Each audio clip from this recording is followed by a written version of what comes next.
വരുന്നത്. അപ്പോൾ നമുക്ക് ഇത്രയും മിനിയേച്ചർ സൈസിൽ വളരെ കുറവാണ്. അങ്ങനെ സർട്ടിഫിക്കറ്റ് ഒക്കെ ഒത്ത് ഇങ്ങനെ ആളെ കിട്ടാൻ ഇച്ചിരി പാടാണ്. പിന്നെ ഭയങ്കര ഹൈപ്പറാണ്, നല്ല ആക്റ്റീവാണ്. നമ്മുടെ വീടിനകത്ത് ഒക്കെ മാനേജ് ചെയ്യാൻ നമുക്ക് ഭയങ്കര രസമാണ് ഇവന്മാരുടെ ആക്ടിവിറ്റി ഒക്കെ.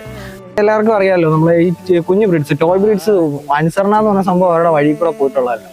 പക്ഷെ ഇവന്മാരുടെ കാര്യം അങ്ങനെയല്ല. ഇവന്മാർ ഭയങ്കര ഒബീഡിയൻ്റ് ആണ്. നമുക്ക് എന്ത് കാര്യം ട്രെയിൻ ചെയ്യാൻ ഭയങ്കര എളുപ്പമാണ്. പെട്ടെന്ന് പിടിച്ചെടുക്കും കേട്ടോ. ഇവിടെ വന്നേ, stay stay stay stay stay. പല്ല് കാണിച്ച് ഗുഡ് ബൈ ആണോ? ഇവ മാത്രമല്ല, ഇവന്റെ കൂട്ടായിട്ടൊരു ഫീമെയിൽ മിൻപിനൂടെ എനിക്കുണ്ട്. അപ്പം ഒരു വിശേഷമൊക്കെ ഉണ്ട്, അതൊക്കെ ഞാൻ വഴിയെ അടുത്ത വീഡിയോസിലൊക്കെ ആയിട്ട് പറയാം. അപ്പം മിൻപിൻ എന്ന ബ്രീഡിനെ കുറിച്ചുള്ള എന്തെങ്കിലും ഡൗട്ടുകളോ കാര്യങ്ങളൊക്കെ ഉണ്ടെങ്കിൽ കമന്റിൽ അറിയിക്കുക, ഞാൻ റിപ്ലൈ ചെയ്യുന്നതാണ്. അപ്പം ഇതുപോലത്തെ രസകരമായിട്ടുള്ള വീഡിയോസൊക്കെ ആയിട്ട് ഞാൻ വീണ്ടും വരും. അപ്പം ശരി, ബൈ.